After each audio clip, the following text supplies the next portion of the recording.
भोलेनाथ की कृपा के लिए क्या देवी देवता तो क्या राक्षस, वह अपनी शरण में आए सभी श्रद्धालुओं पर न केवल कृपा करते हैं बल्कि उन्हें मनोवांछित फल भी प्रदान करते हैं। ऐसी ही एक कथा जुड़ी है मृत्यु के देवता यमराज से। जब उन्होंने भोलेनाथ को यूं ही बिना किसी वाहन के भ्रमण करते देखा तो उनके मन में एक इच्छा जागृत हुई। बस फिर क्या था, यमराज ने भगवान शंकर के समक्ष अपनी इच्छा प्रकट की। पौराणिक कथाओं के अनुसार भगवान शिव बिना किसी वाहन के ही संपूर्ण संसार में विचरण करते थे। एक दिन जब वो जगत में विहार कर रहे थे तो यमराज ने उन्हें देखा। उनके मन में ये बात आई कि वो भोलेनाथ के वाहन बन जाएं। लेकिन यह इतना सहज नहीं था, तो उन्होंने शिव को प्रसन्न करने के लिए कठिन तप किया। यमराज के तप से शिव शंभु प्रसन्न हुए और उन्होंने यमराज को बैल रूप में अपना वाहन बनाना स्वीकार किया।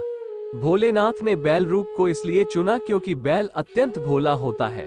उसके मन में किसी भी प्रकार का छल कपट नहीं होता।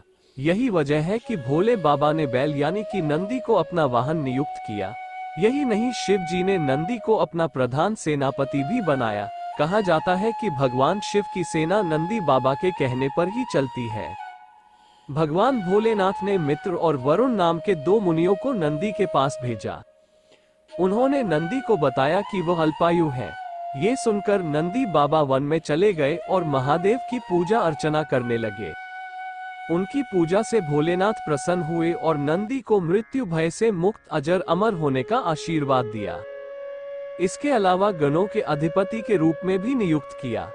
कथा मिलती है कि जब असुरों और देवताओं के बीच समुद्र मंथन चल रहा था और उसमें से विष निकला था, तो उसे शिव ने धारण किया था।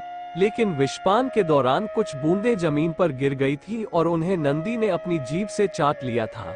नंदी के इस भाव पर भोले अत्यंत प्रसन्न हुए। इसके बाद भगवान ने नंदी को अपने सबसे बड़े भक्त की उपाधि दी। साथ ही उन्होंने कहा कि जो शक्तियां उनकी हैं वह नंदी की भी हैं। भोलेनाथ की कृपा पाने को ज्ञान स्वरूप तप और विष की बूंदे को चाटने की पवित्रता नंदी बाबा की महिमा को और भी बढ़ा देती है। भोले बाबा ने नंदी को यह आशीर्वाद दिया था कि उनकी पूजा से पहले नंदी की पूजा की जाएगी। यही वजह है कि हर शिवालय में नंदी बाबा की मूर्ति जरूर होती है। यही नहीं, ये भी मान्यता है कि यदि आपको भोलेनाथ से कुछ मांगना है और आपने नंदी बाबा के कानों में सच्ची श्रद्धा, पवित्रता और अटूट निष्ठा से अपनी बात कह दी तो वह भोलेनाथ तक जरूर अर्जी पहुंचा देते हैं और शिव जी सभी भक्तों की मुराद पूरी कर देते हैं।